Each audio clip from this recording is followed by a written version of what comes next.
할렐루야. 오늘도 하나님의 은혜가 여러분 가운데 함께하기를 주의 이름으로 축복합니다. 요즘 독감이 굉장히 심합니다. 여러분들이 연세 드신 분들은 꼭 주사를 맞으셔요. 그리고 폐렴이 중국에서 또 심상치 않습니다. 이 코로나는 이제 뒤로 벗어나고 아마 또 이런 독감이나 폐렴이 또 다시 오는 것 같습니다. 이번에 수능 시험 볼 때도 코로나 걸린 수험생들은 같이 같은 교실에서 시험을 보도록 했습니다. 그럴 정도로 코로나는 그렇게 사회적 문제가 되지 않는데 독감입니다. 그래서 여러분 독감 걸렸더라도 예배할 수 있으면 나오시면 됩니다. 여기는 뭐 격리 사항이 아니니까 여러분 마스크 끼고 나오시면 되고 아주 고열이 있고 이러니까 여러분들 빨리빨리 조치하시면 좋겠습니다. 오늘 여기 있는 이 본문의 말씀은 이스라엘 백성들이 죄를 범함으로 인해서 북왕국 이스라엘은 아수르에, 남유다는 바벨론의 포로가 됐지요. 이제 결국 바벨론이 아수르까지 정복해서 모든 것을 다 그 당시에 지배를 하고 있었는데 이스라엘에게는 어떤 문제가 있었냐면은 이주 정책이란 게 있었습니다. 우리나라도 그랬죠. 시베리아로, 러시아로, 중국으로 막 이렇게 뿔뿔이 흩어버리고 이렇게 해서 민족이 다시 재건하지 못하도록 정복자들은 그런 이주 정책을 썼지요. 이 이스라엘도 마찬가지입니다. 그래서 더더군다나 이스라엘은 순수 혈통이라는 아브라함의 혈통에 대한 상당한 자부심이 있다 보니까 그런 것마저도 없애버리기 위해서 북왕국 이스라엘 같은 경우는 혼혈을 출생하도록 만들고 이방인과 결혼하도록 하고 그렇게 했었죠. 그래서 이들이 다 뿔뿔이 흩어진 거예요. 그래서 이제 1장부터 38장까지는 이스라엘의 범죄 행위, 하나님에 대한 범죄 행위를 기록하고 있었습니다. 그들이 왜 이렇게 어려움을 겪어야 되느냐, 왜 이들이 이렇게 그 나라를 잃어야 되느냐라는 내용을 1장에서 38장까지 기록되어 있다면은 39장은 이제 결론 부분이죠. 그러함에도 불구하고 하나님의 열심히 그들을 부르셔서 그들을 구원케 하시고 옛 고토인 예루살렘으로 돌아가게 해주겠다. 그리고 누구도 이스라엘을 함부로 대하지 못하도록 보호해 주시겠다라는 약속의 메시지죠. 그 중에서도 오늘 25절에서 29절은 39장에 있는 모든 약속의 내용을 함축해서 우리에게 말씀해 주고 있는 것입니다. 하나님께서 우리를 부르셔서 구원의 백성으로 삼으시는 것으로 끝나는 것이 아니라 오늘 우리 25절에서부터 시작해서 읽었던 본문의 내용은 하나님의 다른 목적이 있었어요. 거기서 하나님의 영광을 드러내고 거룩함을 나타내고 이렇게 표현을 하나님 하고 계시죠. 그러니까 결국 구원 이후에 하나님께서 우리를 구원해 주신 그 이후에 하나님의 계획을 가지고 계신 거죠. 그래서 의라는 것은 하나님 뜻이라고 제가 여러분에 표현해 드렸습니다. 그래서 그 하나님의 뜻을 이루도록 하나님은 우리에게 은혜를 주시고 구원해 주시고 은혜 주시고 능력 주시고 그런 거죠. 결국 그렇다면 우리는 하나님의 뜻을 위해서 쓰임 받는 도구가 되어야 된다는 것이죠. 그래서 오늘 말씀의 제목을 의의 도구라라는 제목으로 함께 은혜를 나누기를 원합니다. 왜냐하면 로마서 5장 8절에 보면은요, 우리가 아직 죄인 되었을 때에 그리스도께서 우리를 위하여 죽으심으로 하나님께서 우리에 대한 자기의 사랑을 확정하셨느니라. 예수 그리스도의 십자가의 죽음을 통하여 우리에게 사랑을 확정하신 것이죠. 그 확정하신 이유가 뭘까? 로마서 6장 17절에서 18절에 보면은 우리가 그때는 본래는 죄의 종으로 있었습니다. 그러나 너희에게 전하여 준 바 교훈의 본을 마음에 순종하여 죄로부터 해방되어 의에게 종이 되었느니라. 다시 말해서 의의 병기가 되었다는 것이죠. 그래서 하나님의 의를 위해서 쓰임받는 자로 하나님은 우리를 부르신 것입니다.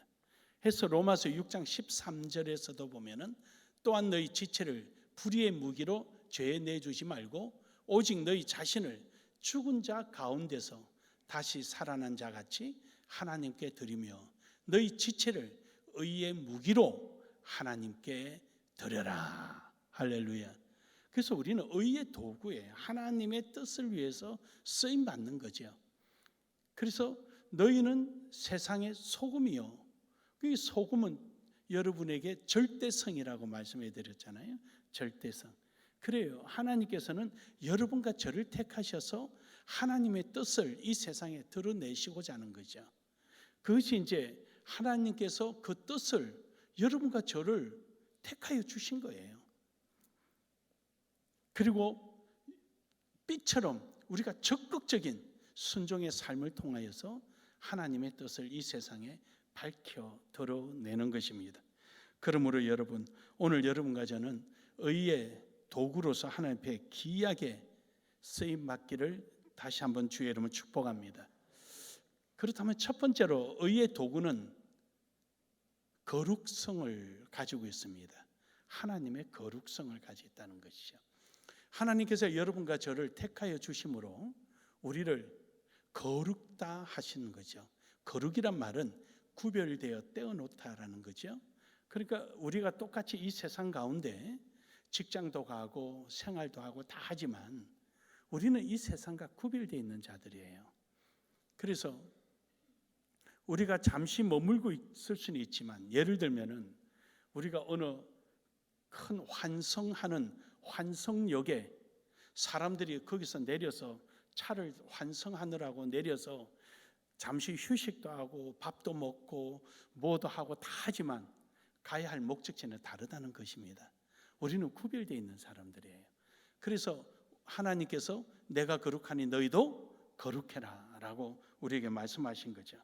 이처럼 하나님은 우리를 거룩하게 하셨고 또 거룩한 하나님의 속성을 가지고 거룩한 하나님을 나타내며 살아가라는 것입니다. 오늘 여기 있는 본문 말씀 25절에 보면은요. 그러므로 주 여호와께서 이같이 말씀하시느니라 내가 이제 내 거룩한 이름을 위하여 열심히 내어 야곱의 사로잡힌 자를 돌아오게 하며 뭘 위해서 했다는 거죠? 하나님 열심을 하나님께서 거룩을 나타내기 위해서죠. 그러니까 오늘 여러분과 저를 부르신 목적이 하나님의 거룩한 이름을 위하여 부르셨다는 것이죠. 그래서 하나님께서 여러분과 저를 거룩하게 떼어 놓으신 거죠. 저기서 하나님 열심을 내어 이 열심이란 말은요. 하나님께서 뭐 사랑이다 뭐다 다 표현할 수 있겠지만 정확하게 저 열심의 표현은 뭐냐면은 각 나라에 흩어져 있고 다 어디에 있든지 어느 자리에 있든지 하나님께서 일일이 다 찾아내셨다는 것이죠. 아브라함의 약속했던 그 약속대로 일일이 다 찾아내서 그 약속을 완성하셨다는 열심 속에는 그것이 들어가 있는 겁니다. 그렇습니다, 여러분. 하나님은요, 한번 택하시면요, 자기 백성을 절대 놓지 아니하십니다. 믿으십니까? 하나님은 끝까지 우리를 지키시고 보호하시며 불길 같은 눈동자로 지키시는 분이십니다. 심지어 십자가에 죽기까지 우리를 지키려고 목숨을 내놓을 정도로 그 사랑을 우리에게 보여주셨던 것입니다. 이것이 바로 하나님의 열심입니다. 이유는 여러분과 제가 거룩해져서 거룩한 하나님을 나타내게 하기 위해서죠. 이사야 6장 1절에서 3절에 보면은요, 우시아 왕이 죽던 해에 이제 이사야가 환상을 보는데 서랍들이 모여서 하나님을 창화하는 거예요. 서랍은요, 하나님의 거룩성을 유지하는 천사들입니다. 그래서 성막에 보면은 지성소 안에 법궤 위에도 서랍이 있고요. 그 다음에 앙장인데 위에 덮는 앙장이 있죠. 앙장이 있는데 맨 안에 있는 앙장이 서랍의 그림이 있고 그래요. 그러니까 이 서랍은 천사들 중에서 하나님 주변에 하나님의 거룩성을 보존하고 감히 하나님의 거룩성에 훼손하는 자를 가감없이 차단해버리는 거죠. 그래서 그 성막 속에 지성소에 들어오게 되면은 그냥 죽는 거예요. 1년에 그 속죄일만 대제사장이 들어올 수가 있는 거죠. 그것도 그냥 들어오는 게 아니라 철저한 하나님 방법대로 들어올 수 있는 거죠. 하나님의 거룩성에 조금이라도 훼손되면 바로 가차없이 목숨을 잃어버리고 망하게 되고 버림을 받게 되는 거죠. 그러니까 서랍이 하는 역할인데 이 서랍들이 거기서 있는 거예요. 그래서 3절에 보면은 이들이 거룩하다 거룩하다 거룩하다 만군의 여호와여 그 영광이 온 땅에 충만하도다. 그러면서 거룩하다 거룩하다 거룩하다 하나님을 거룩함을 계속 노래하고 있는 거죠. 여기서 서랍이 날개가 6개인데 2개는 얼굴을 가리고 2개는 발을 가리고 2개는 날개짓을 하는 거거든요. 그러니까 이러한 서랍의 이런 모습은 하나님만이 나타나야 되는 거죠. 자기 얼굴을 가리는 거예요. 자기의 존재가 없는 거죠. 하나님의 영광 받으시고 하나님의 거룩성이 나타날 때 비로소 그 안에서 자기의 존재가 있는 것이지 하나님의 거룩성이나 하나님의 존재를 통해서 자기를 드러내는 것이 아니라는 거죠. 그리고 2발을 감싼 것은 내가 아무리 하나님의 거룩성을 위하여 일을 해도 그것은 내 능력이 아니고 하나님의 은혜다. 그러면서 나머지 2개는 날개를 펴고 있는 거죠. 언제든지 말씀만 하시옵소서 하고 행동으로 옮길 수 있는 준비가 되어 있는 모습입니다. 바로 이 모습을 바라본 이사야가 이제 죽었구나, 내가 죽었구나, 하나님의 거룩성을 보아서는 이제 죽었구나. 그가 그렇게 한탄할 때 서랍이 와서 천사가 와서 그의 입에 숯불을 대어서 부정한 것을 정결케 해주게 되는 것입니다. 사랑하는 여러분, 이처럼 하나님께서는 우리를 깨끗하고 정결하게 해주려고 하시는 것입니다. 뿐만 아니라 이사야 6장 8절에 보면 하나님께서 이스라엘에게 가서 하나님의 이러한 거룩성을 전하고 또 하나님의 뜻을 심부름할 자를 누굴 보낼고 그 많이 있지만 사람이 없는 거예요. 그때 깨끗함을 얻은 이사야가 내가 여기 있사오니 나를 보내소서.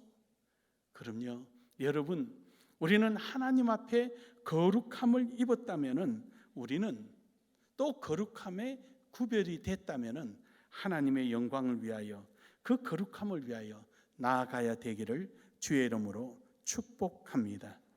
2번째로 이 의의 도구는 하나님의 것입니다. 내 것이 아니에요. 아까도 서랍이 얼굴을 가린 것은 자기 모습을 감추고 2발을 가린 것은 내가 한 것이 아니라 하나님이 다 하신 것이라고 고백하는 것처럼 여러분, 우리는 하나님께 것입니다. 여러분, 연장 도구가 있는데 망치 하나라도 여러분이 못 받고자 하는 자리에 딱 때리면 딱딱 못이 들어가야 되는데 못이 휘어지거나 망치가 휘어지거나 손이 삐끗해가지고 망치가 풀려서 발등을 찢는다면 그 망치는 갖다 버리는 거죠. 다시는 안 쓰는 거예요. 그러니까 그 도구를 쓰는 주인의 손에 합당하게 될 때 비로소 그 도구는 도구로서의 역할이 있는 거죠. 여러분, 그 장인의 손에 있을 때는 그 도구가 정말 멋진 그 작품을 만들어내지만 그 도구가 말을 안 들으면 아무 소용없는 것입니다. 그러므로 여러분, 우리는 하나님의 것임을 믿으시기를 주의 이름으로 축복합니다. 하나님의 것이라고 말만 하는 것이 아니라 하나님의 것이라 하고는 자기 욕심을 차리면 안 되거든요. 여호수아 7장 1절에 보면은요, 여호수아 백성들이 이제 여리고성을 무너뜨리고 난 다음에 하나님께서 여리고성에 있는 것을 하나도 가져오지 마라 그랬어요. 왜냐? 그 다 우상숭배했으니까. 검부치도 그렇고 거기 있는 그 술을 넣은 양탄자도 그렇고 다 신상을 그려놓은 거잖아요. 그래서 하나님이 못 가져오게 그랬는데 아간이라는 자가 그걸 가져와 버렸잖아요. 물건을 가져와 숨겨버린 거예요. 왜 아간이 그 물건을 가져왔죠? 자기가 행동하는 거나 자기가 하는 일은 자기 것이라고 생각한 거죠. 내가 하나님의 뜻을 위해서, 하나님의 의를 위해서 부름받았고 하나님의 의를 나타내야 된다면 하나님의 인도함 속에 절대적 따라야 하는데 그는 이까지는 하나님의 것, 이까지부터는 내 것, 이렇게 생각한 거죠. 그래서 그것을 도둑질해서 가져 나오는 바람에 그냥 아이성, 조그마한 아이성 하나, 그걸 정복하지 못해서 패배해서 돌아오게 되죠. 그때 여호수아가 하나님 앞에 기도합니다. 하나님, 왜 이렇게 됐습니까? 그렇게 기도하니까 전부 다 나와서 제비를 뽑아라. 그 제비 뽑으니까 아간이 걸린 거예요. 그래서 여호수아 7장 19절에 보면은 네가 왜 이랬는가 나한테 다 말을 해라. 네가 행한 것은 내게 상세하게 말을 해라. 너 어떻게 이랬느냐? 여기서 이스라엘의 하나님 여호와께 너의 하나님이라고 말하지 않습니다. 왜냐? 아간은 이스라엘이라는 하나의 공동체 안에 들어와 있는 거죠. 이스라엘이라는 하나의 인격체로 형성이 되어 있는 거죠. 그래서 아간의 잘못은 이스라엘 전체 잘못이었습니다. 그래서 결국 아간은 돌에 맞아서 죽게 된 것입니다. 그것뿐입니까? 사도행전 4장 34절에서 35절에 보면은 초대교회 때 성령 충만해지고 하나님의 은혜를 체험하고 이러니까 믿는 사람들이 모여서 유무상통한 거죠. 왜냐하면은 각 지역에서 올라온 사람들이 베드로의 설교를 듣고 3,000명이 회개하고 구원받는 역사가 일어났잖아요. 그러니까 그들이 자기가 살던 곳으로 되돌아가지 않고 예루살렘에서 계속 하나님 말씀 듣기를 즐거워한 거죠. 그러니까 그들에게 먹을 것이 없으니까 예루살렘 안에 있던 기독교인들이 자기 재산을 내놓고 또 밭을 팔아서 먹을 것을 서로 나눠 먹음으로 인해서 궁핍함이 없었습니다. 그래서 이러한 유무상통이 막 그 교회 안에서 일어나니까 아나니아와 삽비라라는 사람이 그들도 그렇게 나선 거지요. 그 사도행전 5장 1절에서부터 나오는 내용입니다. 거기 아나니아 삽비라가 가가지고 자기도 자기 밭을 팔아가지고 그 돈을 가지고 온 거죠. 왔는데 숨긴 거예요, 일부는. 그래서 베드로가 그러죠. 팔 때는 네 마음대로 하는데 팔고 나서는 네 마음대로 하지 못하겠더냐. 너는 사람을 속인 것이 아니라 하나님을 속인 것이다. 그러자 거기서 거꾸로 죽어버린 거죠. 그의 아내도 마찬가지 그래 된 겁니다. 그런데 여러분, 오늘날에 우리가 하나님의 것인데 내 것이냐 생활할 때 하나님은 일을 맡기지 않습니다. 구원이 없겠죠. 그것 때문에 뭐 지옥이나 가겠습니까? 하지만 하나님이 신용하지 않는다는 것이죠. 우리 나눔의 교회를 하나님의 믿고 이러한 일을 맡기시는 것은 부도 안 내고 배달 사고 안 내고 주는 대로 말 잘 들으니까 계속 맡기시는 줄 믿습니다. 여러분, 일하는 사람이 일을 못한다는 것, 그리스도인이 하나님의 세계를 체험하지 못한다는 것, 그 슬픈 일이에요. 그들은 인생을 낭비하고 있는 거죠. 하나님께서는 여러분과 저를 통하여서 하나님의 그 원대한 계획들을 하나하나 이루고 그것을 하나님이심을 나타내기를 원하시는 거거든요. 오늘 본문 말씀 27절에 보면 그럽니다. 내가 그들을 만민 중에서 돌아오게 하고 전국 중에 모아 내어 많은 민족이 보는 데에서 그들로 말미암아 나의 거룩함을 나타낼 때라. 즉 다시 말해서 하나님께서 우리를 소유로 삼으시고 하나님의 거룩함을 나타날 때라 그랬는데 그때가 이때인 줄 믿으시길 바랍니다. 그걸 거부하고 자기 욕심을 가지니까 하나님께서 너 아니면 사람 없느냐? 저 사람 택해서 하시는 거죠. 유대인이 말 안 들으니까 대한민국을 데려다 서시는 거 아닙니까? 그래서 하나님께서는 하나님의 뜻을 이루시고자 하는 일에 있어서 조금도 양보가 없으십니다. 반드시 그 일을 하십니다. 어디까지 하십니까?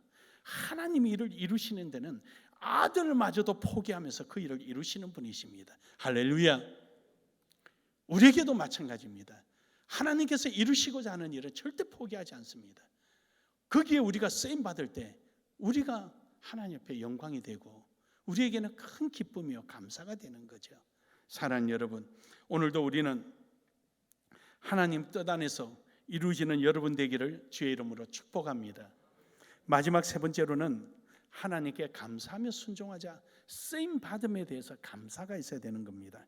본문 말씀 29절에 보니까 이럽니다. 내가 다시는 내 얼굴을 그들에게서 잡혀가지 않게 하겠다. 그리고 이는 내가 내 영을 이스라엘 족속에게 쏟았음이니라. 우리가 성령을 우리에게 주셔서 성령 안에서 순종하며 감사하며 가도록 하는 것입니다. 여러분, 아주 유명한 말이 있습니다. 여러분 잘 아는 목사가 그렇게 생각하고 있는 건데, 순종은 구원의 조건은 아니로되 구원의 내용이다. 명언이지요. 동의를 안 하는 거 보니까 영 섭섭하네. 순종은 구원의 조건은 아니에요. 그러나 구원의 내용이에요. 구원받은 자에게는 반드시 나타나는 현상이에요. 이유는요, 성령이 계시기 때문이죠. 사랑하는 여러분, 오늘도 여러분과 저는 순종하는 일에 앞장서 나아가기를 주의 이름 축복합니다.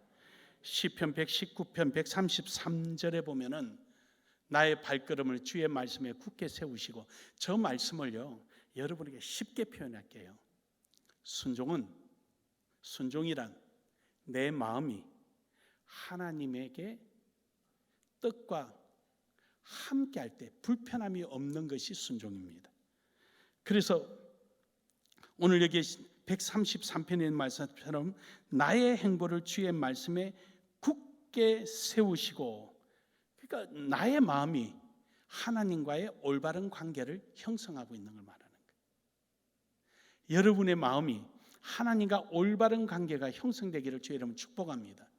그래서 그 올바른 관계를 훼손하는 것들을 전부 다 죄악으로 여기는 거예요. 어떤 죄악도 나를 주관하지 못하게 하옵소서. 가장 우리의 삶에서 중요한 것은 우리의 마음이 합당하게 하나님의 뜻에 부합되는 것입니다. 이것 때문에 우리를 부르셨거든요. 그래서 우리를 어디까지 표현을 하십니까? 예수님의 지체로까지 표현을 해요.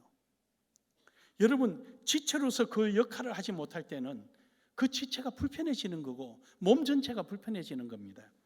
그러니까 이처럼 하나님께서는 우리를 지체라고 말할 정도라면 우리에게는 상당한 책임과 또 우리에게 능력을 주시고 우리를 붙잡아 주시는 거예요. 그래서 순종은 우리의 마음이 하나님께 합당하게 이루 관계를 형성된 것을 말하는 겁니다. 히브리서 5장 8절 시편 100편 2절에 보면은요, 기쁨으로 여호와를 섬기며 노래하면서 그 앞에 나갈지어다. 기쁨으로 여호와를 섬긴다. 저 기쁨이란 말이 어떤 상태를 말하냐면요, 이렇게 보시면 돼요. 오늘 하나님께서 내게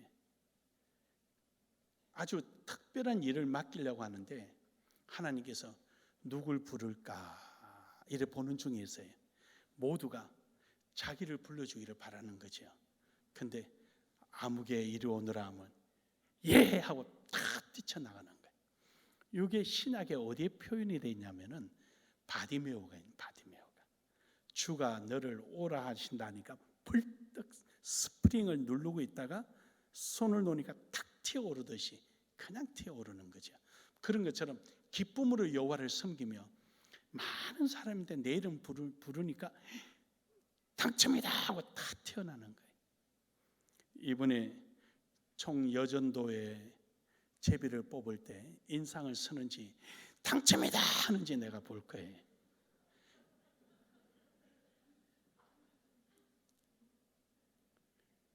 그 기쁨으로 섬기는 거예요. 그래서 하나님 앞에 이런 기대감을 바라는 거예요. 마치 여종이 주막의 주인을 바라보는 것처럼 그렇게 기대감을 갖고 바라보는 거죠. 히브리서 5장 8절에 보면은요, 그가 아들이시면서도 받으신 고난으로 순종함을 배워서 그 예수님이 순종하지 못해 순종을 배웠다는 뜻이 아니에요. 어떤 고난 속에서도 변함없이 순종하셨다는 거예요. 빌립보서 2장 8절에 보면은요, 예수님은 그 순종의 단계를 어디까지 갔느냐? 죽음에까지 가신 거예요. 어디 좀 가다가 힘들어 그만둬, 이제 그만해, 이게 아니에요. 핑계 대거나 그런 게 아니에요. 예수님은 그 순종의 자리를, 죽음의 자리까지 가신 거예요. 그래서 오늘 여러분과 제가 구원을 얻은 것입니다. 사랑하는 여러분, 기쁨으로 순종하기를 주의 이름으로 축복합니다. 또 유명한 명언이 있어요. 성경 다음으로 유명한 거예요. 따라합시다. 순종은 약속의 종착지다. 멋지지 않아요? 그 집에 가보면 멋질 거예요 아마. 순종은 하나님의 약속의 종착지예요. 히브리서 11장 8절에 보면은요, 그렇게 표현을 하고 있어요. 믿음으로 아브라함은 부르심을 받았을 때에, 믿음으로 부름은 받았지만 거기서 완성된 게 아니에요. 순종하여 장래 유업으로 받을 땅에 나아갈세. 할렐루야. 순종함으로 완성되는 거예요. 행함이 없이는 아무 소용이 없어요. 믿음이 있노라 하고 행함이 없으면 그건 죽은 믿음이죠. 순종은 하나님의 약속의 종착지예요. 사랑하는 여러분, 무조건 순종하고 나아가기를 주의 이름으로 축복합니다. 결론적으로 오늘 여기 있는 말씀 속에 의의 도구, 여러분과 저는 의의 도구예요. 하나님께서 우리를 거룩하게 부르신 목적은 거룩하신 하나님을 나타내기 위해서 부르신 겁니다. 그리고 그 거룩함을 나타내는 자리에 내가 선택하는 것이 아니라 하나님이 주인이시므로 하나님이 원하시는 자리에 성령의 인도함을 받는 지혜로움이 있기를 주의 이름으로 축복합니다. 그리고 그 일을 행할 때는 기쁨으로 순종하여서 선한 열매, 아름다운 풍성함으로 맺는 여러분 되기를 주의 이름으로 축복합니다. 축복합니다.